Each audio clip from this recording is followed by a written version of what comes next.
ಹೇಳಿದನಲ್ಲ, ತಾ ಹೇಳಿದನಲ್ಲವೇ,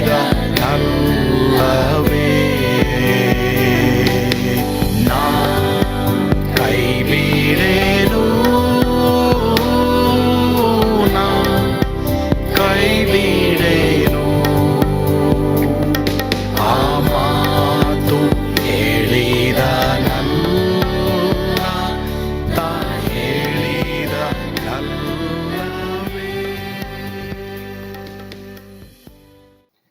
ಯೇಸು ಕೈ ಬಿಡನು ದೈನಂದಿನ ಸತ್ಯವೇದ ಅಧ್ಯಯನಕ್ಕೆ ನಿಮ್ಮೆಲ್ಲರನ್ನು ತಿರುಗಿ ನಾನು ಆಹ್ವಾನಿಸುತ್ತೇನೆ. ಯೇಸು ಸ್ವಾಮಿ ಬೇಗ ಬರ್ತಾ ಇದ್ದಾರೆ. ಆತನು ಮೊದಲಿಂಗನಾಗಿ ಬರ್ತಾ ಇದ್ದಾರೆ. ಯಾಕೆ?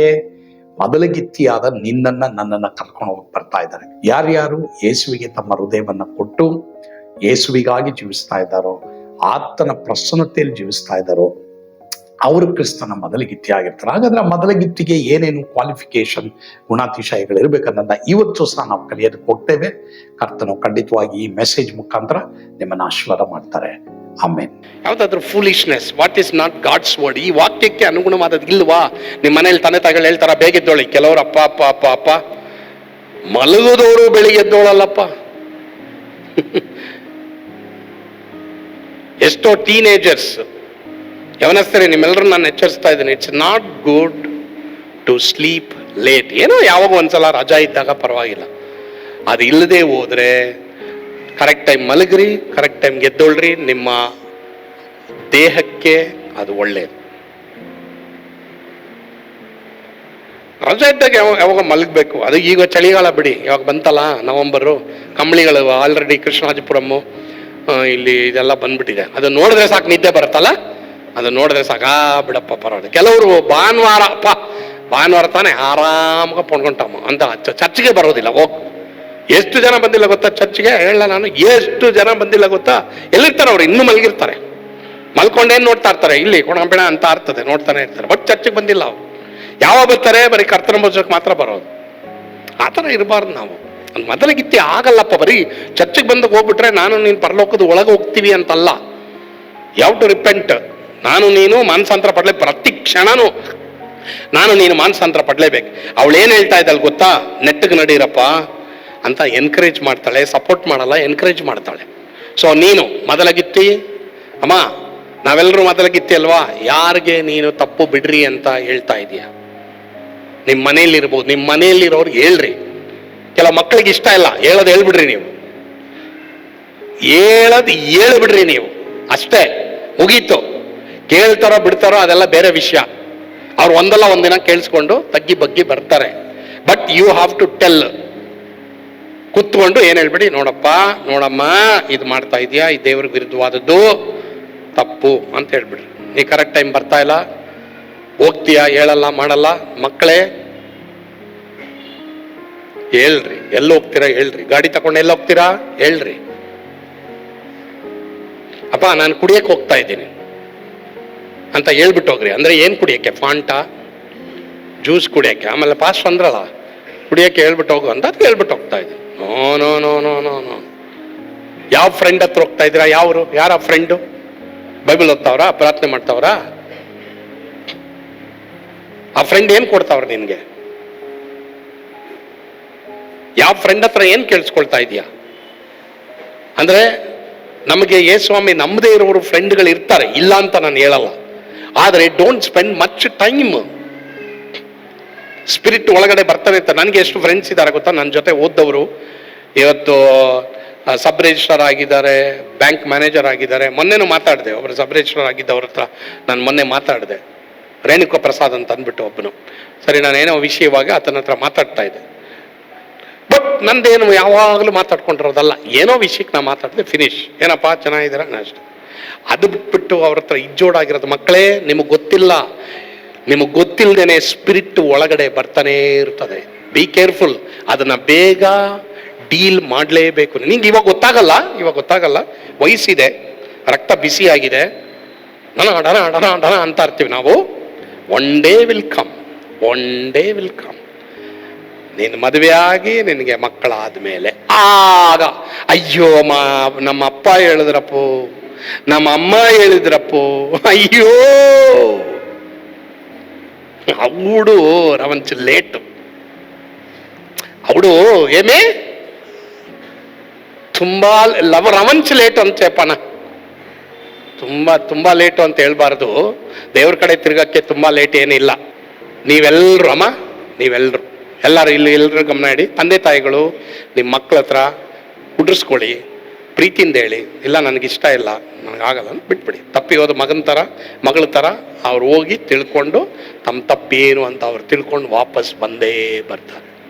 ಬಟ್ ಪ್ರೀತಿಯಿಂದ ಹೇಳಿ, ಇದೆಪ್ಪ ನಾನು ಹೇಳ್ತಾ ಇರೋದು ಇದು, ಇದಕ್ಕೆ ಮೇಲೆ ನಿನ್ನಿಷ್ಟ, ಇದಕ್ಕೆ ಮೇಲೆ ನಿನ್ನಿಷ್ಟ ಅಷ್ಟೇ. ಇವತ್ತು ನಾನು ಹೇಳ್ಬಿಟ್ಟೆ, ನೆನ್ನೆ ಹೇಳ್ಬಿಟ್ಟೆ ನಮ್ಮ ಮನೇಲಿ 2 ರಿಂದ 8 ಗಂಟೆವರೆಗೂ ಯಾರು ಮೊಬೈಲು ಮುಟ್ಬಾರ್ದು, ಎಲ್ಲ ನನ್ನ ಹತ್ರ ಕೊಡಿ ಅಂತ. ಅವ್ರಿಗೆ ಇಷ್ಟ ಇದೆಯೋ ಏನೋ ಗೊತ್ತಿಲ್ಲ ಪಾಪ.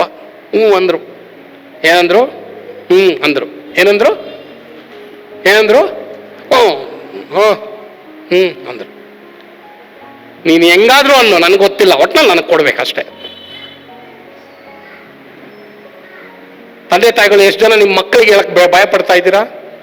ನಿಮ್ಮ ಮಕ್ಕಳಿಗೆ ಹೇಳಕ್ಕೆ ನೀವು ಭಯ ಪಡಬೇಡಿ. That is a wrong spirit you have. ಆಗಿನ ಕಾಲದಲ್ಲಿ ಬೆತ್ತ ಇತ್ತು, ಈಗಿನ ಕಾಲದಲ್ಲಿ ಬೆತ್ತ ಇಲ್ಲದೆ ಇರಕ್ಕೆ ಮಕ್ಕಳು ಇವತ್ತೇನಾಗ್ತಾ ಇದ್ದಾರೆ, ತಪ್ಪಿ ಹೋಗ್ತಾ ಇದ್ದಾರೆ. ಆಗಿನ ಕಾಲದಲ್ಲಿ ಬೆತ್ತ ಇತ್ತು, ತಂದೆ ತಾಯಿಗಳು ಹೊಡಿತಾ ಇದ್ರು. ಹೆಂಗ್ ಹೊಡಿತಾ ಇದ್ರು? ಬೆತ್ತ ತಗೊಂಡು ಹೊಡಿತಾ ಇದ್ರು. ಈಗಿನ ಕಾಲದಲ್ಲಿ ತಂದೆ ತಾಯಿಗಳು ಏನು ಹೇಳಂಗಿಲ್ಲ. ಆವಾಗ ಹೊಡೆದಿದ್ರಿ ಚಿಕ್ಕ ಮಕ್ಕಳಾದಾಗ ಚೆನ್ನಾಗಿ ಬಿಡ್ರಿ ಏಟು. ಬೆತ್ತ ಹಿಡಿಯದ ಪಿತ ಪುತ್ರನಿಗೆ ಏನಂತೆ? ನನ್ನನ್ನು ಕೇಳ್ರಿ, ಎಲ್ಲಾ ಮಕ್ಕಳಿಗೂ ಹೊಡೆದಿದ್ದೀನಿ. ಜೆನಿಫರ್, ಜೆಸಿಕಾ, ಜಾನೆಟ್, ಜಾಯ್ಸು, ಜೂಡಿ, ಕೇಲೆಬ್ಬು, ಈಗ ಈ 3 ಮಕ್ಕಳು ಅವೆ. ತಿರ್ಗಿ ನನ್ನ 3 ಮಕ್ಕಳು ಅವೆ, 4 ಮಕ್ಕಳು ಅವೆ. ಹೊಡಿತೀನಿ. ನಾನು ಲೈಫಲ್ಲಿ ಒಂದೇ ಸಾರಿ ಹೊಡಿಯೋದು. ಏನಪ್ಪ ಸಿಬಿಯಾನ್ ನೋಡ್ತಾ ಇದ್ದೀರ? ಎಲ್ರು ಗಮನ ಇಡಿ. ನನ್ನ ಮಕ್ಳು ಕೇಳ್ರಿ, ನೋಡ್ತಾ ಇರ್ತೀನಿ. ಲೈಫಲ್ಲಿ ಕೊಟ್ರೆ ಅರ್ಧ ಗಂಟೆ ಏಟು ಕೊಡ್ತೀನಿ. ಅರ್ಧ ಗಂಟೆ ಎಷ್ಟು ಕೇಳು ಮೋಶೆ ಅಲ್ವೇನೋ? ಅರ್ಧ ಗಂಟೆ. ಎಷ್ಟು ಗಂಟೆಪ್ಪ? ಯಾಕಂದ್ರೆ ನನಗೆ ಆ ವಾಕ್ಯ ಇಷ್ಟಮ್ಮ. ಬೆತ್ತ ಹಿಡಿಯದ ಪಿತ ಏನಂತೆ? ಪುತ್ರನಿಗೆ ಶತ್ರು. ಅರ್ಧ ಗಂಟೆ ಕೊಡ್ತೀನಿ ನೋಡು. ಲೈಫಲ್ಲಿ ಏನು ಏಟು ಕೊಟ್ಟಪ್ಪ. ಊನಪ್ಪ, ಅಪ್ಪ ಅಲ್ಲಿ ವಾಕ್ಯನೇ ಬರ್ದಿರೋ ನಂಗೆ. ಬೆತ್ತ ಹಿಡಿಯದ ಪಿತ ಪುತ್ರನಿಗೆ ಶತ್ರು. ಕೆಲವು ತಂದೆ ತಾಯಿಗಳು ಏನ್ ಮಾಡ್ತಾರೆ? ಅಮ್ಮ ನೀನ್ ನೋಡ್ಕೊಮ್ಮ. ನೋ ಪಿತಾ ಪುತ್ರ. ಒಬ್ಳಿಗೆ ನನ್ಗೆ ಇನ್ನೂ ಜ್ಞಾಪಕ ಇದೆ. ಆಶ್ರಮ ಇದ್ರು ಅವಾಗ. ಒಬ್ಳು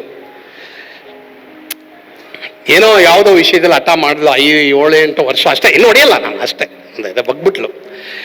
ಕೂತ್ಕೊಂಡ್ಲು ನೋಡು ಊಟಕ್ಕೆ. ಅಪ್ಪ ಕೊಟ್ಟೆ ನೋಡು, ಹಿಂದೆ ಕೊಡ್ತಾನೆ ಇದೀನಿ ತಗೋ. 20 ನಿಮಿಷ ಹೊಡೆದಿದ್ದೀನಿ. ಎಷ್ಟು ನಿಮಿಷ?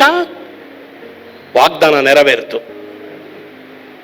ಆ ವಾಕ್ಯ ನೆರವೇರ್ಬೇಕಲ್ಲ. ಹೊಡೆದಿದ್ದೀನಪ್ಪ ಆರಾಧನಾ ಕೇಳಿಸ್ಕೊಳ್ತಾವಳ ಏನು? ಸುಮ್ಮನೆ ಇವಾಗ ಹೋಗಿ ಹೊಡೆದು ಬಿಡ್ಬೇಡ, ವಾಗ್ದಾನ ನೆರವೇರಲ್ಲ.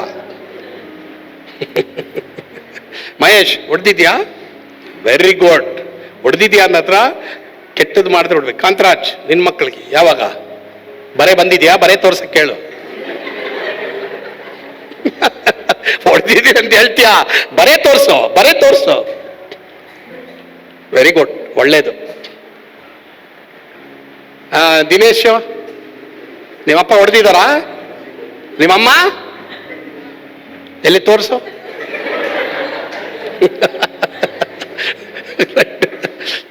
ಎಲ್ಲಿ ಇದೆಲ್ಲಪ್ಪ? ಸಾಧನಲ್ಲಿ ಹೊಡೆದಿದ್ದಾರಾ ನಿಮ್ಮಪ್ಪನು? ಎಲ್ಲಿ ಏಂಜಲ್? ಎಲ್ಲಿ ಏಂಜಲ್? ಎಲ್ಲಿ? Sunday class. ಕೇಳ್ತೀನಿ, ಎಲ್ರನ್ನು ಕೇಳ್ತೀನಿ. ಬೆತ್ತ ಹಿಡಿಯದ ಪಿತ ಪುತ್ರನಿಗೆ ಶತ್ರು.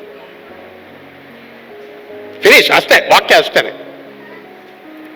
ಸರಿ, ನೆಕ್ಸ್ಟು ಅದೇ 7 ರಿಂದ 12ನೇ ವಚನದಲ್ಲಿ ಅದೆಲ್ಲ ಓದಬೇಡ್ರಿ. 10ನೇ ವಚನ ಓದ್ರಿ ಬೇಗ. 10ನೇ ವಚನ ಓದ್ರಿ. ಯೆಹೋವನ ಭಯವೇ ಜ್ಞಾನಕ್ಕೆ ಮೂಲವು, ಪರಿಶುದ್ಧನ ತಿಳುವಳಿಕೆಯೇ ವಿವೇಕವು. ಅವಳೇನು ಹೇಳ್ತಾಳಂತೆ ಗೊತ್ತಾ? ದೇವರಿಗೆ ಭಯ ಪಡು ಅಂತ ಹೇಳ್ತಾಳೆ. ಪ್ರಿಯ ದೇವರ ಮಕ್ಕಳೇ, ಯಾರಿದ್ದಾಗ ನೀನೇನು ಮಾಡಲ್ವೋ, ಯಾರು ಇಲ್ಲದೆ ಇದ್ದಾಗ ಅದನ್ನು ಮಾಡಕ್ಕೆ ಹೋಗ್ಬೇಡ, ಸರಿನಾ?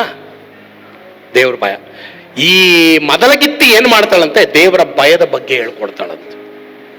ಎಲ್ಲ ಮೊದಲಗಿತ್ತಿನ ನೀನು 2 ಪಾಯಿಂಟ್ ಬಹಳ ಪ್ರಾಮುಖ್ಯ. ಒಂದು, ಯಾರು ಮೂಢರಾಗಿ ಜೀವಿಸ್ತಾರೋ ಅವ್ರ ತಪ್ಪನ್ನ ಅವ್ರಿಗೆ ಪ್ರೀತಿಯಿಂದ ಹೇಳ್ರಿ. ಎರಡನೇದಾಗಿ ದೇವರ ಭಯದ ಬಗ್ಗೆ ಕಳಿಸ್ರಿ.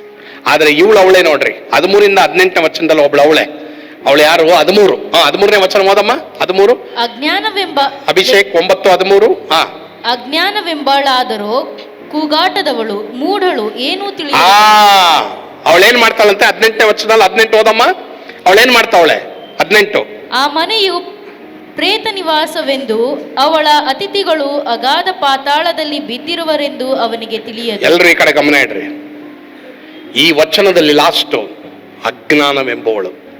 ಈ ಅಜ್ಞಾನವೆಂಬವಳು ಏನು ಹೇಳಲ್ಲ, ಬರೀ ಕೂಗಾಡೋದು. ಯಾರ ಮನೆಯಲ್ಲಿ ಕೂಗಾಡೋದು? ಬರೀ ಕೂಗಾಡೋದು. ಕುತ್ಕೊಂಡು ಮಾತಾಡ್ರಿ ಕರೆಕ್ಟಾಗಿ. ಫ್ಯಾಮಿಲಿ ಪ್ರೇಯರ್ ಮಾಡ್ತಾ ಇದ್ದೀರಾ? ಫ್ಯಾಮಿಲಿ ಪ್ರೇಯರ್ಗೆ ಎಲ್ಲರೂ ಕರೀರಿ. ಫ್ಯಾಮಿಲಿ ಪ್ರೇಯರ್ಲಿ ಯಾರ್ದು ಏನು ತಪ್ಪು ಹೇಳ್ರಿ, ನಿಧಾನಕ್ಕೆ ಹೇಳ್ರಿ, ಪ್ರೀತಿಯಿಂದ ಹೇಳಿ. ನಾನು ಫ್ಯಾಮಿಲಿ ಪ್ರೇಯರ್ಲಿ ಏನು ಮಾಡ್ತೀನಿ, ಸರಿ ನಾವೆಲ್ಲರೂ ಕುತ್ಕೊಳ್ತೀವಿ. ಕುತ್ಕೊಂಡ್ಮೇಲೆ ಸರಿ ನನ್ನ ತಪ್ಪೇನು, ನಿನ್ನ ತಪ್ಪೇನಿಲ್ಲ, ನಿಧಾನಕ್ಕೆ there is a time. Okay, ಯಾರು ತಪ್ಪು ಮಾಡಿಲ್ಲ ಅಂತಲ್ಲ, ಎಲ್ಲರೂ ತಪ್ಪು ಮಾಡಿದ್ದೀವಿ ಅಲ್ವಾ? ಆದ್ರಿಂದ ನಾವೇನು ಮಾಡಬೇಕು? ಒಬ್ರನ್ನೊಬ್ರನ್ನ ಕರೆಕ್ಟ್ ನಾವು ಮಾಡಬೇಕು. ಇಲ್ಲಿ ಈ ಅಜ್ಞಾನವೆಂಬುವಳು ಎಲ್ರನ್ನೂ ಎಲ್ಲಿ ಕರ್ಕೊಂಡು ಹೋಗ್ತಾಳೆ? ಪ್ರೇತ ನಿವಾಸಕ್ಕೆ ಕರ್ಕೊಂಡು ಹೋಗ್ತಾಳೆ. ಇದರಲ್ಲಿ ಎಷ್ಟೋ ಅಜ್ಞಾನವಾದ ಕಾರ್ಯಗಳಿದೆ. ಅದನ್ನ ನೋಡದೇ ಇರೋ ಹಾಗೆ ದಯವಿಟ್ಟು ತಂದೆ ತಾಯಿಗಳು ನಿಮ್ಮ ಮಕ್ಕಳನ್ನ ವಾಚ್ ಮಾಡ್ರಿ. ನಿಮ್ಮ ಮಕ್ಕಳು ಯಾವ್ದು ನೋಡಬೇಕೋ, ಯಾವುದು ಪವಿತ್ರವಾದ ಎಂಟರ್ಟೈನ್ಮೆಂಟ್ ಬೇಕೋ ಅದು ನೋಡ್ಬಿಟ್ಟು ಬಾಕಿ ಟೈಮೆಲ್ಲ ನೀನು ಓದು, ನೀ ಕೆಲಸ ಮಾಡು, ನೀನು ಇದು ಮಾಡು, ಅದು ಮಾಡು ಅಂತೇಳಿ ಮಕ್ಕಳನ್ನ ದಯವಿಟ್ಟು ಆಕ್ಯುಪೈ ಮಾಡಿ. Don't try to involve them. ಸರಿ, ಎಲ್ಲರೂ ಇವಾಗ ನೋಡ್ರಿ ಪ್ರಿಯ ದೇವರ ಮಕ್ಕಳೇ, ಅನೇಕರು ಈ ಅಜ್ಞಾನವೆಂಬವಳ ಮಾತಿಗೆ ಕಿವಿಗೊಟ್ಟು ಮರಣಕ್ಕೆ ಹೋಗ್ತಾ ಇದ್ದಾರೆ. ದಯವಿಟ್ಟು ಎಲ್ಲರೂ 9ನೇ ಅಧ್ಯಾಯ 1ನೇ ವಚನಕ್ಕೆ ಬನ್ರಿ. ತಿರ್ಗಾ 9:1. ಜ್ಞಾನವೆಂಬಾಕೆಯು, ಎಲ್ಲರೂ ಓದೋಣಮ್ಮ, ಎಲ್ಲರೂ ಓದೋಣ. 9:1. ಜ್ಞಾನವೆಂಬಾಕೆಯು 7 ಕಂಬಗಳನ್ನು ಕಡಿದು ತನ್ನ ಮನೆಯನ್ನು ಕಟ್ಟಿಕೊಂಡಿದ್ದಾಳೆ. ಸರಿ, ಆ 7 ಕಂಬ ಯಾವುದು? ಅದನ್ನ ಬರವಾರ ನಾವು ನೋಡೋಣ. ಜ್ಞಾನವೆಂಬಾಕೆ. ಪ್ರಿಯ ದೇವರ ಮಕ್ಕಳೇ, ಒಂದು ವೇಳೆ ಯಾರಾದರೂ ಮೂಢತ್ವವನ್ನ ಪ್ರೀತಿ ಮಾಡಿ ಮಾತಾಡದೆ ದೇವ್ರ ಭಯ ಇಲ್ಲದೆ ನಾನು ನೀನು ಜೀವಿಸಿದೀವಾ, ದೇವರೇ ನನ್ನ ಕೈನಲ್ಲಿ ಆಗ್ತಾ ಇಲ್ಲ, ದೇವರೇ ನಿನ್ನ ಭಯನೇ ನನಗಿಲ್ಲ, ದೇವರೇ ಯಾರಿಲ್ಲದೆ ಹೋದ್ರು ಏನು ಬೇಕಾದ್ರೂ ನಾನು ನೋಡ್ತೀನಿ ದೇವರೇ ಅಂತೇಳಿ ತಪ್ಪು ಮಾಡಿ ದೇವರಿಂದ ದೂರ ಹೋಗಿದ್ದೀರಾ? ಯಾರಾದರೂ ಈ ಅಡಿಕ್ಷನ್ಗೆ ಒಳಗಾಗಿ ನನಗೆ ಒಂದಾದ್ಮೇಲೆ ಇನ್ನೊಂದು ನಾನು ನೋಡಕ ಅಷ್ಟೇನೆ, ನನಗೆ ಬೈಬಲ್ ಮೇಲೆ ಇಂಟ್ರೆಸ್ಟ್ ಹೊಟ್ಟೋಯ್ತು, ಪ್ರಾರ್ಥನೆ ಆರಾಧನೆ ಮೇಲೆ ಇಂಟ್ರೆಸ್ಟ್ ಹೊಟ್ಟು, ನನಗೆ ಬಿಡುಗಡೆ ಬೇಕು ಅಂತ ಹೇಳೋದಾದ್ರೆ, ಪ್ರಿಯ ದೇವರ ಮಕ್ಕಳೇ, ಇವತ್ತು ಜ್ಞಾನವೆಂಬಾಕೆ ನಿಮ್ಮನ್ನ ಕರೀತಾ ಇದ್ದಾರೆ. ಆತನ ಬಳಿಗೆ ತಿರುಗಿಕೊಳ್ಳ್ರಿ. ದೇವರೇ ನನಗೆ ಸಹಾಯ ಮಾಡಂತೇಳಿ. ಕರ್ತನ್ ಖಂಡಿತವಾಗಿ ನಿಮಗೆ ಸಹಾಯ ಮಾಡ್ತಾರೆ. ಕರ್ತನ್ ನಿಮ್ಮನ್ನು ಆಶೀರ್ವಾದ ಮಾಡಲಿ. ಆಮೇಲೆ ನಾನು ನಂಬ್ತೇನೆ ನೀವು ಈ ಒಂದು ಟೀಚಿಂಗ್ ಮೂಲಕವಾಗಿ ಆಶೀರ್ವದಿಸಲ್ಪಟ್ಟಿದ್ದೀರಾ ಎಂಬುದಾಗಿ ಪ್ರಾರ್ಥಿಸೋಣವಾ. ಪರಮ ಪ್ರೀತಿಯುಳ್ಳ ತಂದೆ ಆದವರು ನಿಮಗೆ ಸ್ತೋತ್ರ. ಒಂದು ವೇಳೆ ಯಾರಾದರೂ ಅಪ್ಪ ನನಗೆ ಕ್ರಿಸ್ತನ ಅನ್ಯೋನ್ಯತೆ ಬೇಡ ಎಂಬುದಾಗಿ ಹೇಳಿ ತಮ್ಮ ಪಾಪದ ನಿಮಿತ್ತವಾಗಿಯೋ, ಬಲಹೀನತೆ ನಿಮಿತ್ತವಾಗಿಯೋ, ಅಥವಾ ಕಷ್ಟ ಹಿಂಸೆ ನಿಮಿತ್ತವಾಗಿಯೋ ನಿನ್ನನ್ನು ಬಿಟ್ಟಿದ್ರೆ, ನೀನು ಬೇಗ ಬರ್ತಾ ಇದೆಯಾ, ಮೊದಲಿಂದನೂ ಬೇಗ ಬರ್ತಾ ಇದ್ದಾನೆ, ತುತ್ತೂರಿಯ ಶಬ್ದ ಕೇಳಿಸಲ್ಪಡ್ತದೆ. ಆ ಸ್ವರವನ್ನು ಕೇಳಿಸಿಕೊಂಡು ಮೊದಲಗಿತ್ತಿಯಾಗಿ ಮಾರ್ಪಡ್ಲಿಕ್ಕೆ ಎಲ್ಲರಿಗೂ ನೀ ಕೃಪೆ ಕೊಡಪ್ಪ. ಆ ರೀತಿ ನೀವು ಮಾಡ್ತಿರೋದಕ್ಕಾಗಿ ಸ್ತೋತ್ರ. ಯೇಸುವಿನ ಹೆಸರಿನಲ್ಲಿ ಪ್ರಾರ್ಥಿಸ್ತೇವೆ ಸ್ವಾಮಿ, ಆಮೇನ್. ಕರ್ತನು ತಾನೇ ನಿಮ್ಮೆಲ್ಲರನ್ನ ಆಶೀರ್ವಾದ ಮಾಡಲಿ. God bless you. ಸ್ವರ್ಗದ ಆನಂದ ನಿಮ್ಮೆಲ್ಲರನ್ನು ತುಂಬಿ ತುಳುಕಲಿ. ಆಮೇನ್.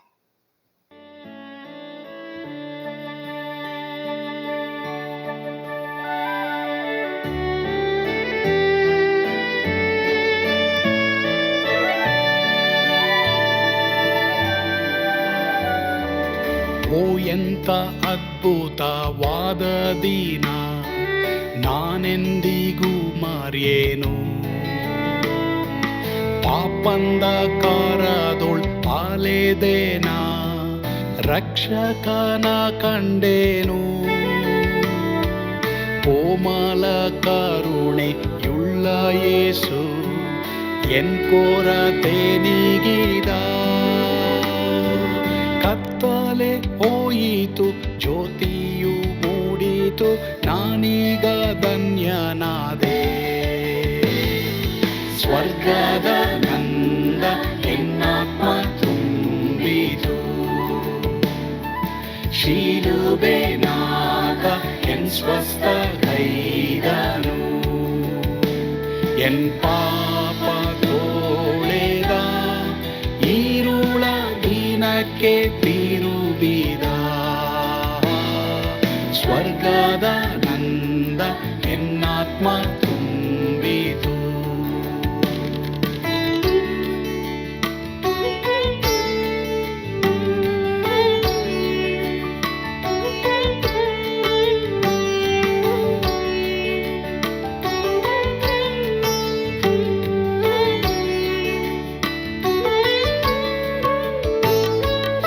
ಆತ್ಮನ ನೂತನ ಜನ್ಮದಿಂದ ದೇವಪುತ್ರನಾದೇನು, ನೀತಿ ನಿರ್ಣಯವ ಹೊಂದಿದೇನು, ಭಾಗ್ಯವಂತನಾದೇನು. ಪಾಪಾತ್ಮನಾಗಿ ನಾ ಬಂದಾಗಲೇ ಆಶೀರ್ವಾದ ಸಿಕ್ಕಿತು. ಕೃಪೆಯ ಮೂಲವೇ ರಕ್ಷಣೆ ಹೊಂದಿದೆ, ಸುನಾಮ ಕೊಂಡಾಡುವೆ. ಸ್ವರ್ಗದ ನಂದ ಎನ್ನಾತ್ಮ ತುಂಬಿತು. ಶಿಲುಬೆನಾಥ ಎನ್ ಸ್ವಸ್ಥ ಕೈದನು, ಎನ್ ಪಾಪ ತೋಳೆದ, ಈರುಳ ದಿನಕ್ಕೆ ತಿರುಗಿದ. ಸ್ವರ್ಗದ ನಂದ ಎನ್ನಾತ್ಮ ತುಂಬಿತು.